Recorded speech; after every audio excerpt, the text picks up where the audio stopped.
Anyway, it's always a pleasure to be with you. And I would like to thank Taggy College for inviting me to speak. Actually, I did not really prepare myself to talk about myself because most of my students know me well. Anyway, currently I'm the Director General for the Jordan Loan Guarantee Corporation. I used to work for the Jordan Deposit Insurance Corporation for about 7.5 years. Before that, I was the Commissioner for Admin and Finance at the Aqaba Special Economic Zone Authority, and I was privileged to join the first Council of Commissioners that His Majesty the King formed at that time. And before that, I had a long experience at the Central Bank for about 16 years, mostly in the Research Department and the Open Market Operations Department. I didn't really prepare myself to talk about myself, as I have just indicated. But when I was actually invited to speak in this career panel, I asked myself what might be important to our graduate or the current students now, what might be important for them to know. And the very hard thing, I need to tell you that the labor market is really very challenging, and it's becoming more and more challenging with the recent changes. And mainly I would like just to bring about two very important changes. The first one is the global financial crisis, and the second one is the Arab Spring. Both of them have significant implications on the labor market, and they made the labor market even tougher and tougher.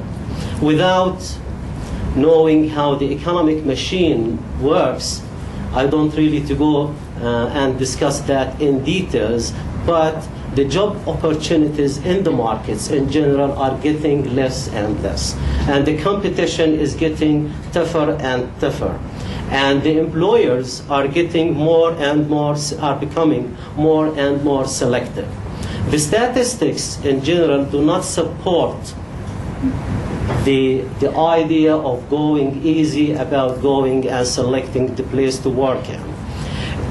Unemployment rate is increasing at a very alarming rate. Unemployment rate at the global level has exceeded, for the first time maybe over the last generation, 7%. Unemployment rate only in the Arab world is about 12.6%. This is very high. And the unemployment rate in the Jordan economy is still hovering around 14% over the last maybe 6 or 7 years, despite the high growth rate in the economy that the country has achieved over the period 2004 up to 2007. So our Jordanian economy wasn't able really to absorb the high unemployment rate, even over the period that was really characterized by high growth rate in the economy. The very sad thing is that the unemployment rate for the young people, those in the age category between 18 and 25, has a global average of 12+%. But in the Arab world, this ratio, can you guess how much is the unemployment rate for the younger generation? 5.6%. This is an alarming unemployment rate. The basic question now, how could we enhance our chances in this competitive and even getting more competitive labor market? Is the MBA degree will enhance the chances for achieving your career objectives?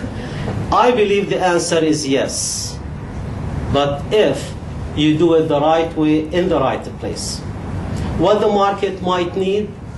The market needs highly skilled intellectual people. So work on yourself. I don't really believe in general in the say that we make our destiny. But in this particular respect, I strongly believe that we do make our professional destiny. Work hard in yourself. So how could we do that? Take it seriously. I think we need to take it seriously and open up your mind, look around what the market needs. As I have indicated, my experience mainly in the field of banking and finance. What do we need based on what I know about this market?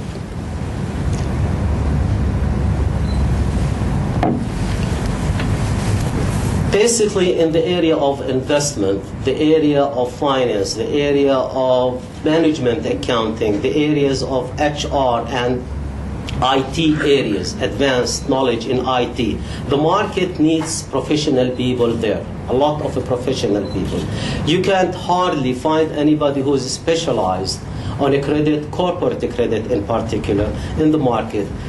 Jordan banking market is becoming competitive, yes, but there is a lack of supply in certain specialization. This particular mismatch between supply and demand in the market is very clear.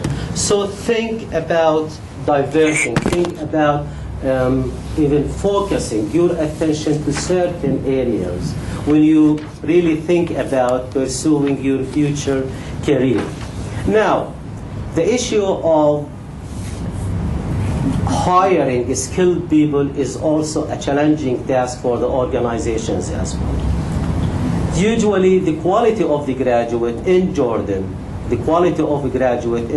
we used always to see that Jordanian graduates are much better than other graduates in the Arab region. Now it's really hard to claim that.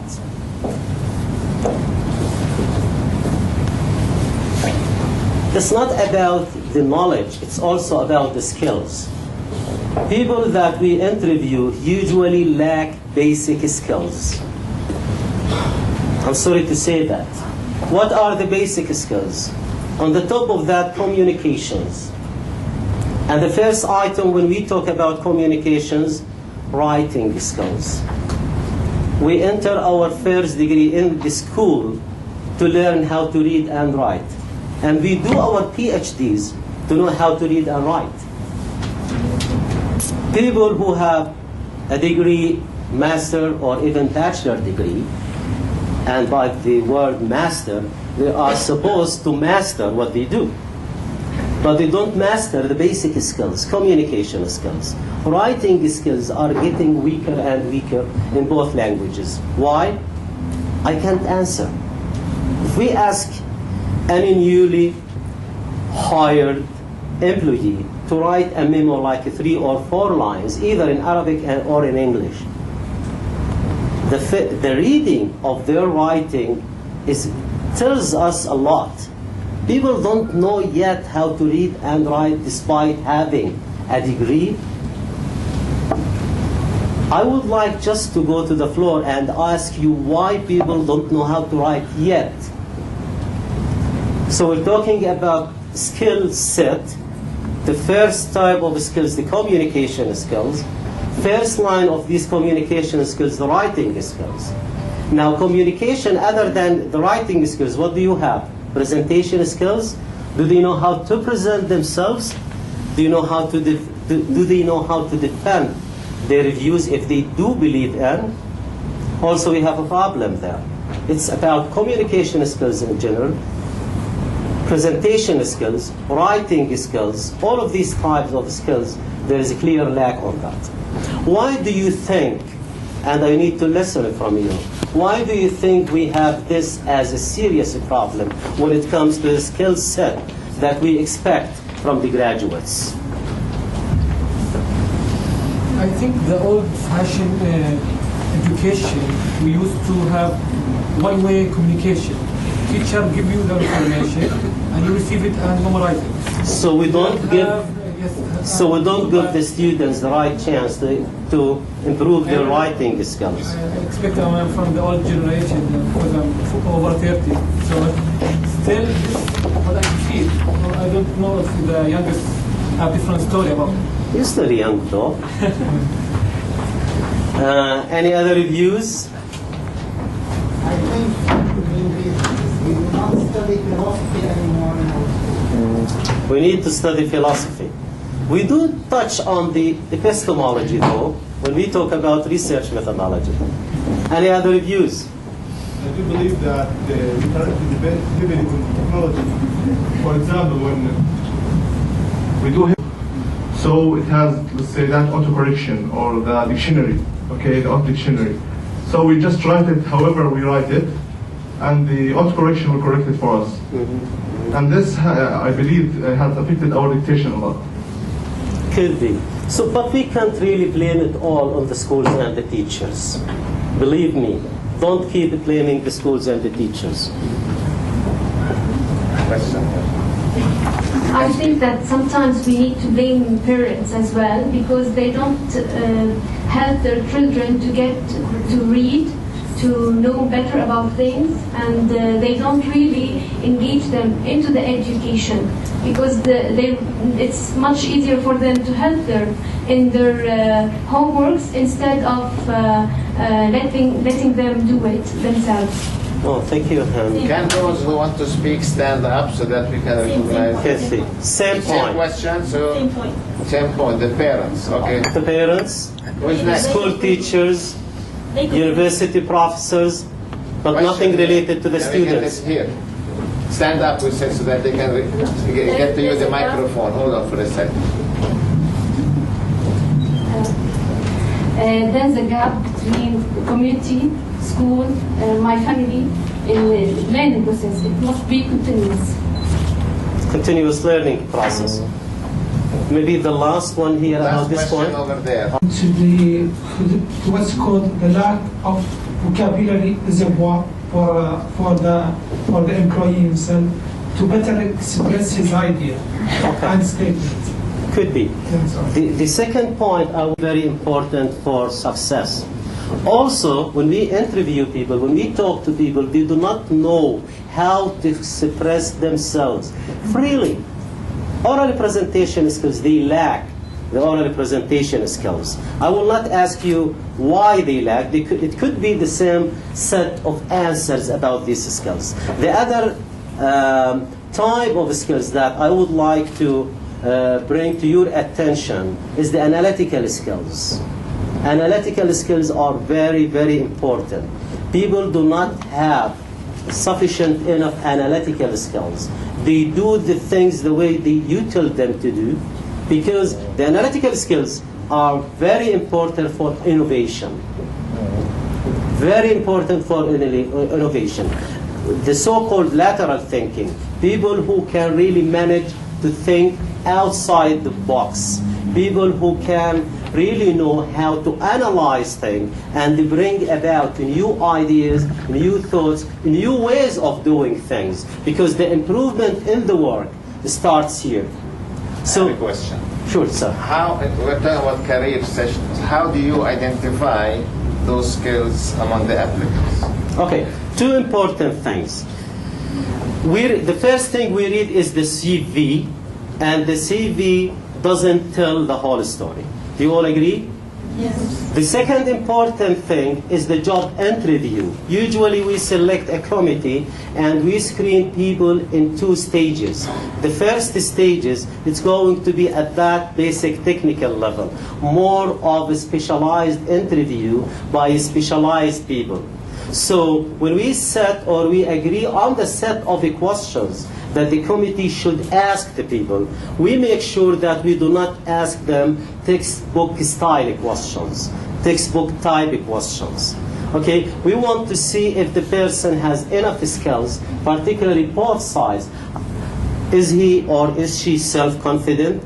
How does she or he express him or herself in the interview? If you ask him a question, if you ask her a question outside her own field of specialization, how would she react, or how would he react about it? So there are many ways to ask people about. Even when people, before the interviews, subject to a written exam, we make sure that this exam really tells us something about their different type of skills. So many people, they could be genius in the schools. The first job I have accepted, as I told you, it was at the research department at the Central Bank of Jordan. That research department hires only economists. So we come from the same school. Those who do perfectly in the written exam do not necessarily outperform others in the interview. So it is that type of challenge. It's the first test of your life, your professional life, when you sit for exam for an organization. Now we have specialized companies that develop the tests for the new graduate students for different fields. So be careful. I don't want to take much time. It's not only the knowledge. Focus on the skills. Work on yourself. Don't blame it on others. The market is tough. Market is getting even tougher with the going Arab Spring, the unrest in the region. The spillovers have not yet been seen. Be careful. The market will get tougher. Work hard on yourself. I take it over to life maybe because I have talked a lot. Yeah, and that's without preparation. Without, no. Thank you. I prepared myself. Next time, if you ask you to prepare, I don't know what will happen. I'll show you an example of not being prepared. You too know. Thank you very much. Mr. Kassim, please. I want to stand up. مساء الخير جميعا. Mike, do you need the mic? Or the smaller one?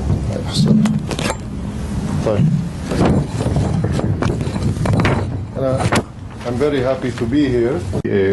I don't know if all of them have MBAs. Or are trying to get an MBA. Who is not an MBA student or MBA graduate? So we have some people who... business students here. Okay, fine. Let me try to say a couple of things. I'll give you a story about my life, and you'll understand what my career path looked like. But the most important thing for me, after many years of experience, is you need to know yourself. Into what do you want?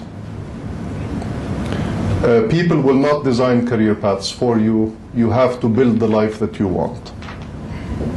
Okay? And this is the single most important thing. A lot of people, and I'm one of them, do not know or did not know what they want. So I went to school, خرجت من المطران. I went to university. I got an engineering degree. I worked for a year as an engineer in America. I went and got my MBA. I came back to Jordan. I worked at Royal Jordanian. I worked at Arab Jordan Investment Bank. I worked at a company called the Jordan Technology Group for 15 years. I opened up my own consulting company. And now I'm chief of party for a USAID project. Why am I telling you all of this? When I started, everybody in Jordan wants to be an engineer, so I became one. I started working in engineering, and I found out that in the United States, they want you to specialize. They want you to become the best heat transfer engineer or the best control engineer. And in 6 months, I began seeing a repetition of what I had done in month 1 and month 2. And I didn't want to spend the rest of my life going deeper and deeper into the same subject. For the first lesson I learned is I like variety. I like to see more than one thing, not only one thing.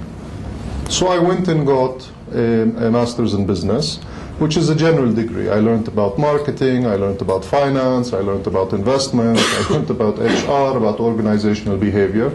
I came back and I worked at Royal Jordanian. And I worked in engineering in Royal Jordanian, but something called technical marketing. So maintaining aircraft engines, maintaining avionics and electronics was a good marriage between engineering and between business. And I did that for almost 3 years. And about the end of year 2, I began seeing that I was repeating the same cycle that I started in year 1.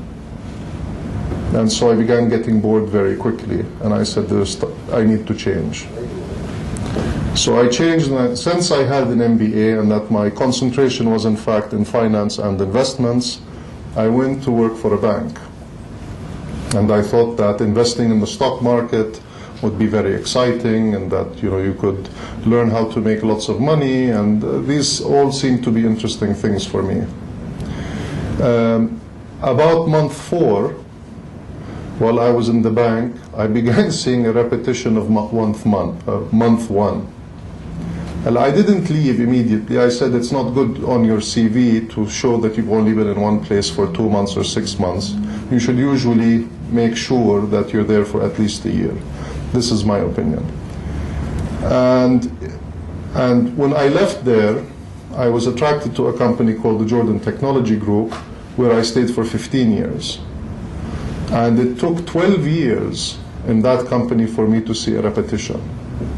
And what the Jordan Technology Group did was it identified entrepreneurs, young business people, with technology ideas, and decided whether or not to invest in them. And if we invested in them, we would help them manage their startup. And so over a period of 15 years, I was involved in about 19 different companies. So I had to learn about music, I had to learn about film, I had to learn about mining, I had to learn about engineering and manufacturing, I had to learn about animation, I had to learn about computer programming. And that kept me busy and learning for a long, long, long time. And that, to me, was equivalent to my university, a PhD on how to do things. After 15 years, I said it's time for me to become an entrepreneur. And I left and I established a company called Arabian Business Consultants for Development. We work with entrepreneurs because I recognize I need to see new problems and new challenges that I can apply myself to solving, so I don't get bored. Because that is my, know myself, يعني بزهق بسرعة. Okay. All through this period, actually since 1998, I was involved in establishing and being part of non-governmental organizations. So I helped establish something called the Jordan Society for Quality. I helped establish something called the Young Entrepreneurs Association, Jam'iyat Rawad al-Shabab. I was part of the establishment of Intaj. I was part of the establishment of something called Partners Jordan for Democratic Change. I was part of the Jordan Economic and Social Council. I'm part of Tkiyat Ali. I'm part of Sanduq al-Aman لتنمية الأعمال لتنمية مستقبل الأيتام. I also fill my time with a lot of NGO work. I keep myself very busy. And again, you learn different things in different places. Why is all of this important? In the late 1800s, up until probably 1980 or 1990, an individual could expect to graduate from university and work in one job for their entire life. In 1993, I did some research and I gave a paper at a conference, and the things that were showing were that you were expected, or it was assumed that in the future, this is الوقت ما بعد 93, after 93, that you would change your job 4 times. So you would graduate and then have to work for a couple of years, get out, learn some new skills, work some more, learn some new skills, work some more, about 4 times. In 2010, a report came out, that number is now 16. The speed of change is so fast that what you learn today will be useful for about 2 years or 4 years. And the most important thing that you take away from this university is not only the skill sets that you have, knowledge is always useful, but it's your ability to learn, your ability to change yourself as زي ما بتطلب السوق. You need to expect this. Fortunately for me, that's what I've been doing, but not knowing that this was the case. I also want to say, and when I look at Jordan, you can go into different businesses. I don't think you can expect to find the job. If you're lucky and if you want it, بتلاقوا الشغل اللي بتقدروا تتموا فيه 20 سنة أو 30 سنة. But I think you're not going to find that. I think you're going to either change, or you change the company, or you're going to change jobs within the institution itself. One final point. It's my opinion, if you have the ability to learn and to teach yourself, your single most important asset when you go for an interview is your attitude. In the United States and in many developed countries, they say hire on attitude, train for skills. And the reason they say hire for attitude and train for skills is because they know that the skills that you come in with after 4 or 5 years are going to be less and less useful, and that you're going to have to relearn how to do something for you to have economic value for yourself and for the company. Big Thank you. Thank you. Immediate questions? An immediate question for you. Where's the mic? Can you stand up, please? I work as a management consultant, okay, which is based on diversity, variety, different scenarios and different cases, and it needs lots of analysis, let's say. So my question was, because I'm only 2 years experience, what does the market demand? Does it demand speciality or diversity and experience? I think the world is more. The Industrial Revolution moves people towards specialization, so you could become more and more efficient at what you do. But when you have a quickly changing environment, you need to be able to look at broad sets of issues, identify what needs to be done, and then specialize. So you will be required to specialize almost every single project that you do.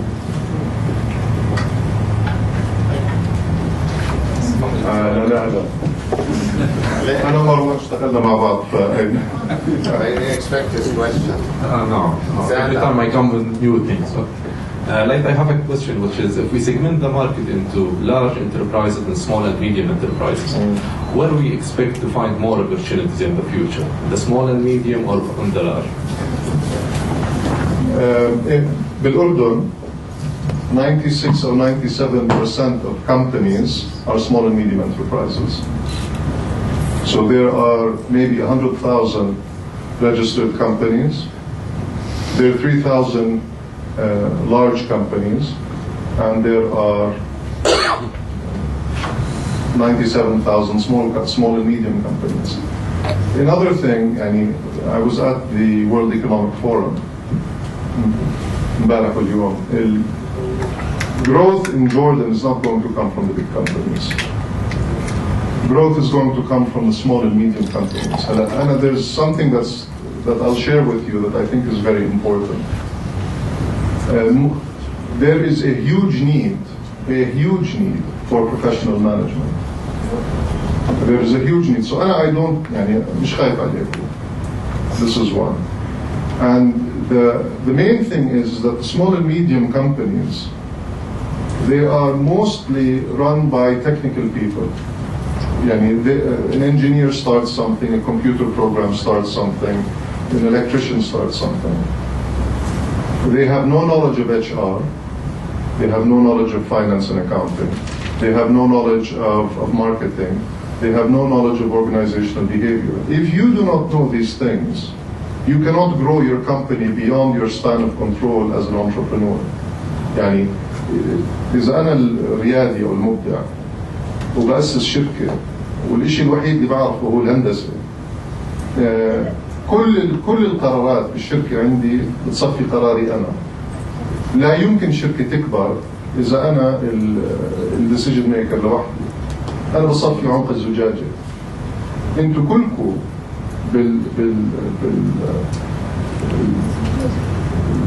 السكيلز اللي عندكم إياها راح تقدروا تساعدوا small and medium enterprises يكبروا. This is very important للأردن لأنه أكبر تحدي عندنا خلق فرص عمل. الشركات الصغيرة عادة ما بتزيد عن 5. انتوا اللي بتخلوها تروح من 5 ل 15 ل 20 ل 40 ل 700 ل 2000. It's being able to develop and to run these systems in a management sense. كيف الجواب؟ Thank you very much. Let's get to our third speaker, Mr. Hernandez, and he has his HR manager here in case.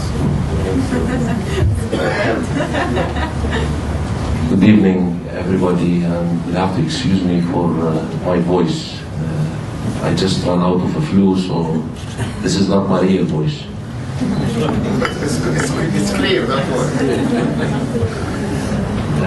Actually, I'm happy to see my brother among the audience, my cousin, my HR director. Where is the brother?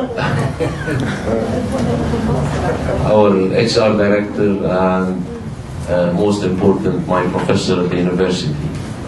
That's good from one side, and from the other side, unfortunately, I'll not be able to lie much. I was prepared to speak to the youth, but I see a lot of white hairs over there. So we'll do it the same way, and the way we like to do it at the company, and we'll do it heart to heart. So I would love to hear from you first. What do you expect to hear from me? What do you want me to talk about? What are you here to walk out with? So I can know what to talk about.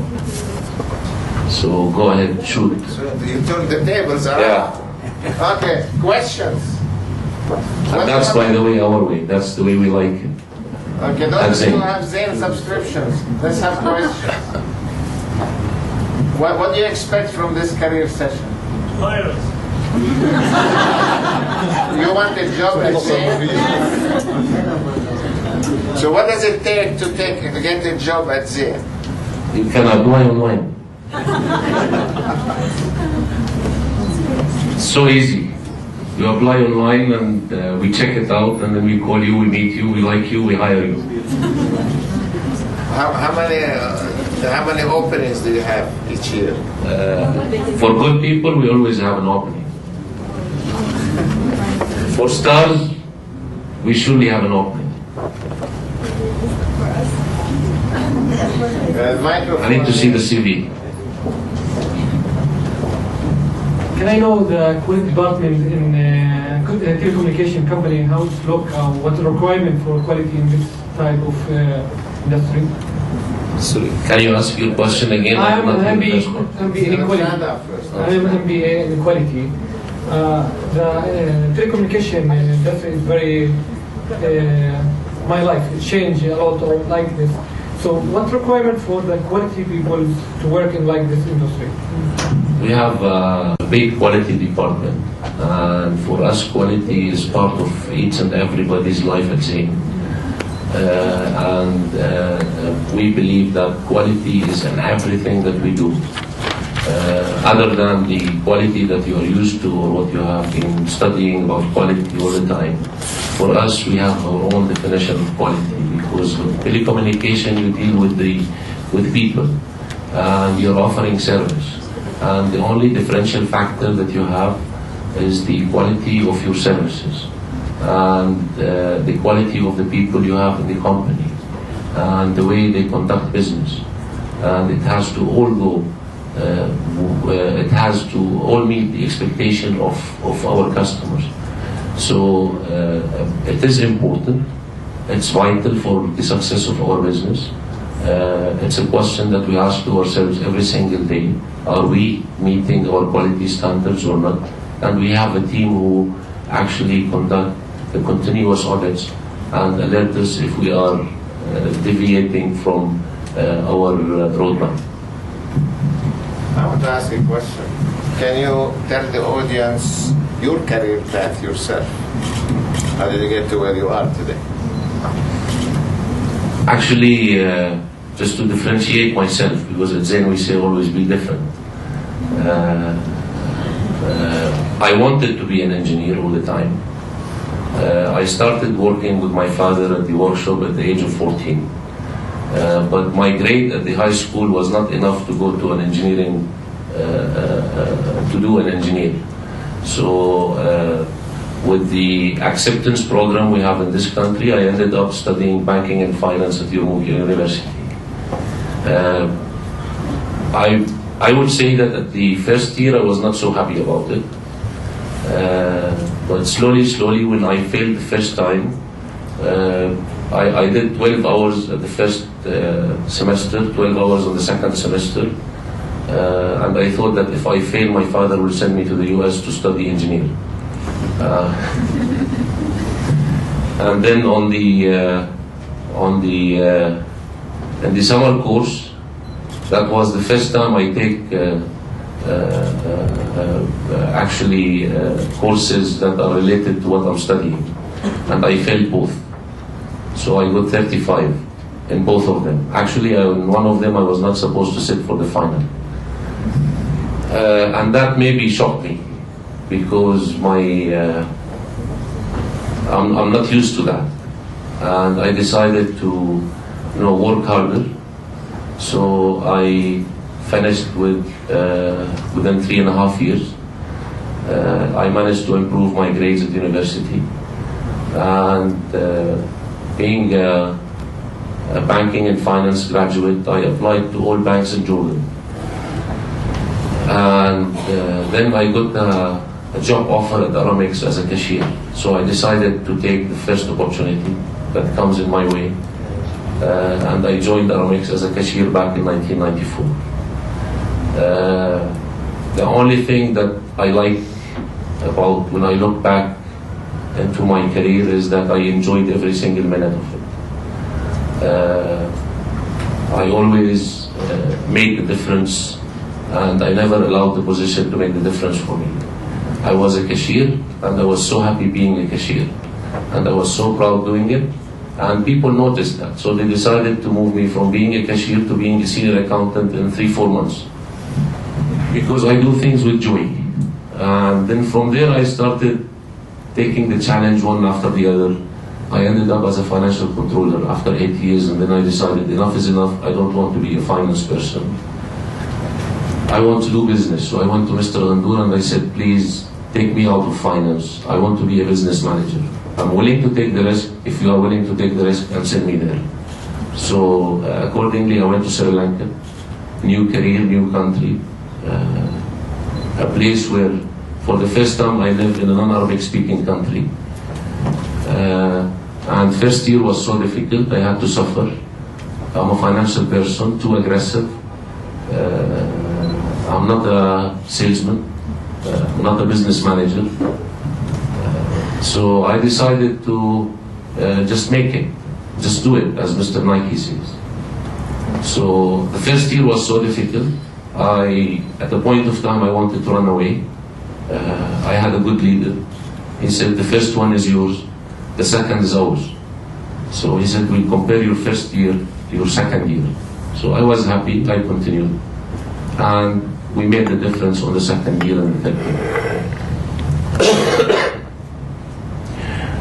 Finally, I decided to leave that place, although I was successful. And we were doing very well. But I said, it's too small, I want something bigger. So I was offered Jordan that time. And I said, no, Jordan I don't want. Because Jordan, for me, it might stop me of progressing. It might be the last thing I do, and then I have to go to the head office. I don't want to go to the head office. I'm still young. I do have energy, and I can start from the scratch. So they sent me to start from the scratch in Pakistan. Excuse me, I'm from out of this country. Ghandour is which company? He's the CEO of Aramex. Aramex. Aramex. Oh, Aramex, okay. So you were still with Aramex in Sri Lanka? Yeah. Okay.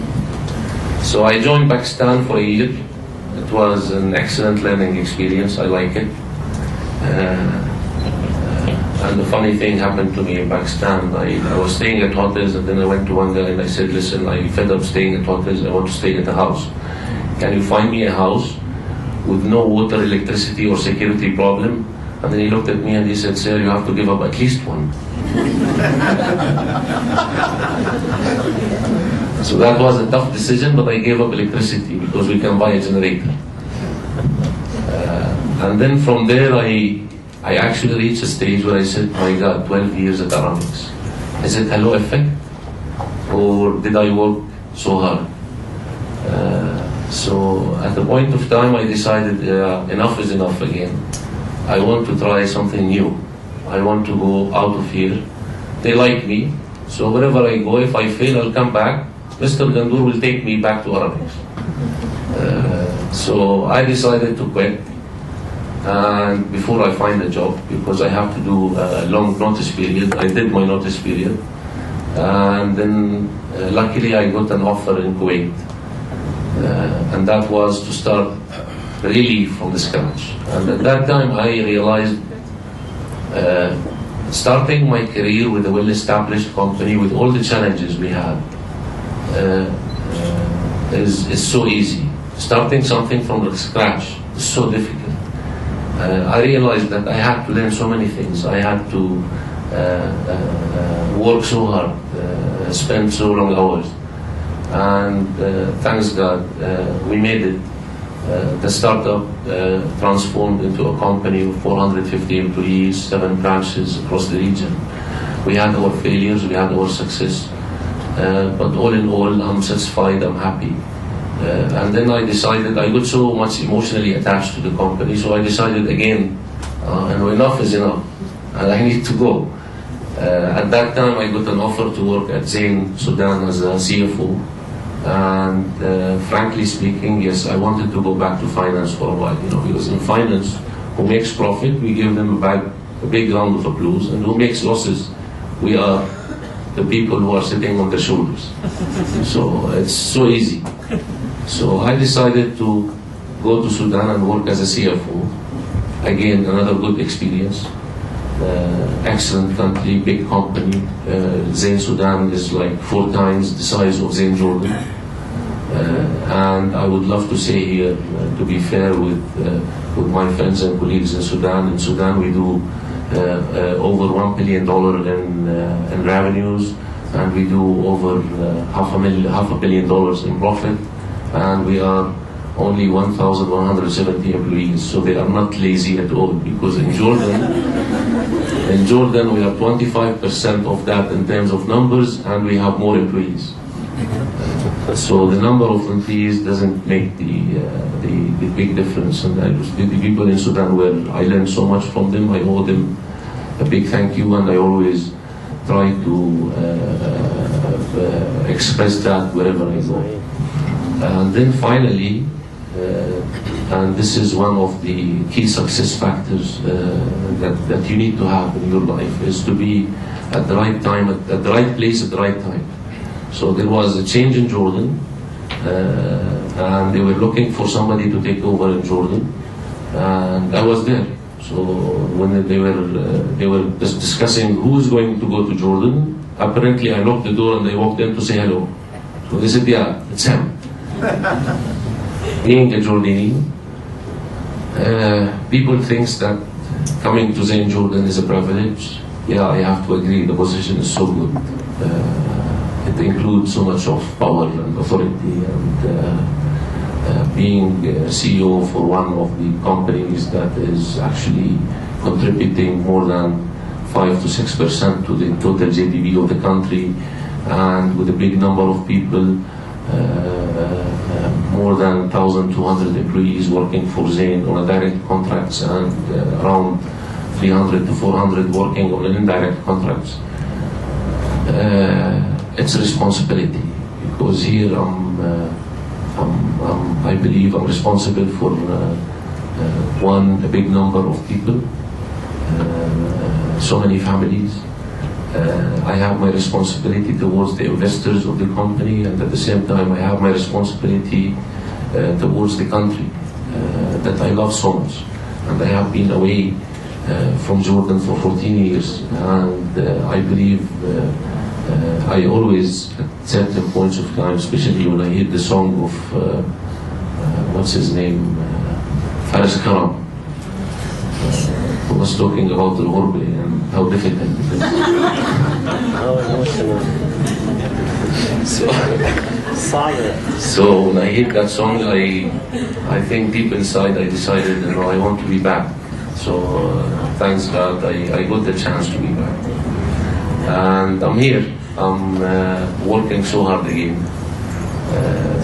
The responsibility is tough on all levels. Being a CEO for a big company at this young age, there is no room for failure. There is only a room for success. Because failing at this time, I'll have to go from scratch, but really, really scratch. So this is me in 5 minutes. Thank you. Let's see if you have any questions for you. Any questions? Does your HR person, director, want to add something? Please, go ahead. We have a question. Tell us what is the secret behind Zain's environment. Because frankly, I feel jealous when every time I meet one of your employees, they keep saying that it's company #1 in Jordan, and I really wanted to know why. So the culture, basically, of the company. Yes. It's be different and be first. This is main values that people who establish the company believe in. And we try as much as we can to have our people to believe the same way the company believes. The main success factor behind the company is the culture of the company. The culture of the company is a culture created by the employees of the company. I achieved what Zain achieved today in Jordan. Jordan versus the other Zain operations, yes, we have one of the best work environments in most probably the whole region. The strength of our people, the team spirit, the willingness to learn every single day. We have 0 turnover at Zain. And that tells you how much they love us and how much we love them at the same time.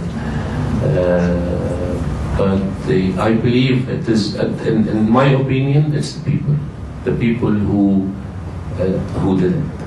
There is nothing special that we do. At Zain, we try to be what we are. And as I said, it's heart to heart when we deal with each other. By the way, and I only hold a bachelor degree in banking and finance. أنا زينب. أهلا وسهلا. زينب.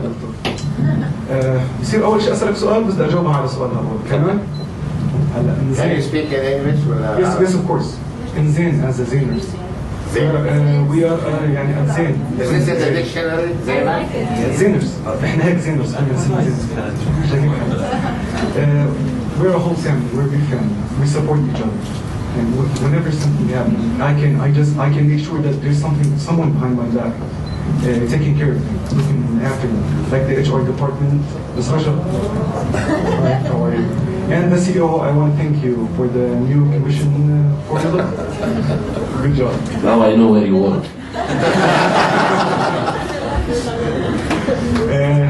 فاحنا قاعدين we're a big family. We look for each other and we take care of each other. I want to ask you a question. Go ahead. What motivates you? What motivates you? People around me. Okay, people around you, I know, but people who needs you and people who depends on you and a lot of people. Like now, as a CEO, there's. And I'll tell you something that maybe sounds so ethical, but it's true in my case. I don't know, believe it or not, but this is the truth. I did everything at a young age. I had a good track record of achievements because I worked so hard. In certain incidents, I was just lucky. That's all. And as I said, I was there when the decision is being taken. But I reached a stage where I realized it's not me now. I mean, maybe I reached to a so advanced stage. I need to now take a break and make a difference for others. And one thing I want to tell you, when I started my career as a cashier, I remember when the first thank you message that I received from the CEO of the company, I read it like 1,000 times. So every time I feel frustrated, I open that email, the CEO is saying thank you, so I used to feel happy about it. And I cannot live that feeling again, unfortunately. Okay, but I would love everybody around me to live that feeling. So what motivates me and encourages me to do better is to see the people around me satisfied, happy, and pushing me to do better. Thank you. Thank you.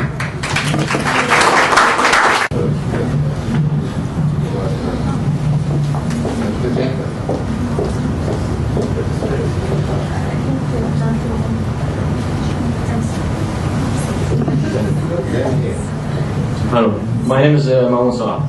I have many questions, but I want to say you. If all of us here want to succeed. So, the first of all, the question will be, Dr. Jaffrey said we have communication skills. Mr. Laith said that we have to improve ourselves and go to know what we want.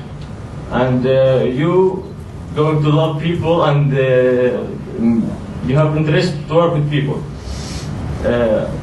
For me, I worked for a year with a small company. I didn't find an opportunity to grow with them or succeed with them, so I quit. Now I improved my skills. I studied hard. I work on myself. I spread my CVs to all companies, but I have never have a call for interview at least. So I believe that all of it are about connections. That's all, not about skills, not about anything else. It's all just connections. So okay, we have an answer here. I'll have to tell you first, not to surprise you, connections counts, but not the WASTA. WASTA might get 3%, 4% of our total staff, but the rest of them are all well selected, well interviewed through committees, and the decision-making process is taken by so many people. The only person who actually need to respond to WASTA every once in a while, depending who calls me, is me, but nobody else in the organization. I would lie if I say we have zero connected people working for the company, but I can tell you that everybody who works at Zain Jordan is doing extremely well. But the percentage that you're talking about in the company is very small. We cannot open it for what you are talking about at all positions.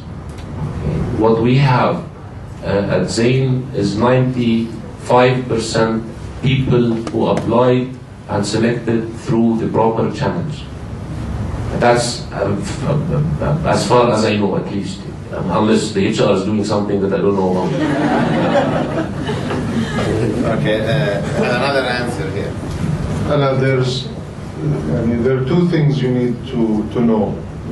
A connection may get you a job, but a connection will not maintain the job. You have to be good at what you do. This is very important. And the other thing that you need to ask yourself is, how do you build connections? How do you build a network? You need to get involved with things where you see people. I have a very large network, but it's because, not intentional, but it's because of all of the volunteer work that I do. I work بالإبكية, I work بصندوق الأمان, I work بجمعية رواد الشباب, I get to meet many people. Okay. If you like sports, you will find that sports will help you develop relationships with people. And this is how you build your contact list, or you build your network. You need to think about this. And employers, when they know that you're involved with many different things outside of work, they will also see more value in you, because it means that you know 1,000 people or 500 people or 200 people versus انت لوحدك زي اليتيم جاي على الشركة. There's value in that. another question for communication industries. Some companies of communication going for outsourced employee. So why they and the outsourced companies, they take the rights of employee. They didn't give all rights for this employee. So why this big companies going to take this outsources? If you know what I mean. I know what you mean, but as they say in Arabic, sometimes the only outsource we do is when we give al-khubz la-khabbazu. It's a non-vital function which we usually outsource, like security, cleaning, network maintenance, or even building up our own new network. For example, right now, which we are giving, we were at the World Economic Forum and we signed with a supplier to replace and restructure our whole network. And this is going to open up 500 jobs, new jobs in Jordan with this supplier from different levels, from different backgrounds. But at the end of the day, we're not losing a single employee. We're still the same number of employees. The outsourcing by itself, and I think we are here with most of you in business, outsourcing is a new way of doing things better. It's not a way of saving. When we outsource, sometimes we pay higher price. For example, when we buy a vehicle for a business, a traditional accountant, when we go and say we want to lease a vehicle, he will say, no. Why do you want to lease a vehicle? Let's buy it, it's cheaper. But actually leasing a vehicle is much cost effective. It gives us better benefits. At least it gets us not to worry about a vehicle and worry about our towers and our quality of services. Okay, so outsourcing is a way of doing things better. Don't blame me if the outsourcing company is not treating their employees well. But at the end of the day, at Zain, if we know that there is a company that runs at no ethics, or they don't treat their employees well, or they don't pay them on time, we at Zain get worried and we talk to that vendor and we speak to them. But the outsourcing that we do is an outsourcing that we should do. It's never to cut cost, but to be more efficient. Did I answer you? Huh? And one more thing I'll tell you, which I missed to say, is the only thing I want to tell you that you don't, everything else you can read it in the books and it's there in the management theories and how to do business. But the only thing I want to tell you, if you want to succeed, enjoy everything that you do. Do it with joy. You make the position, and the position never makes you.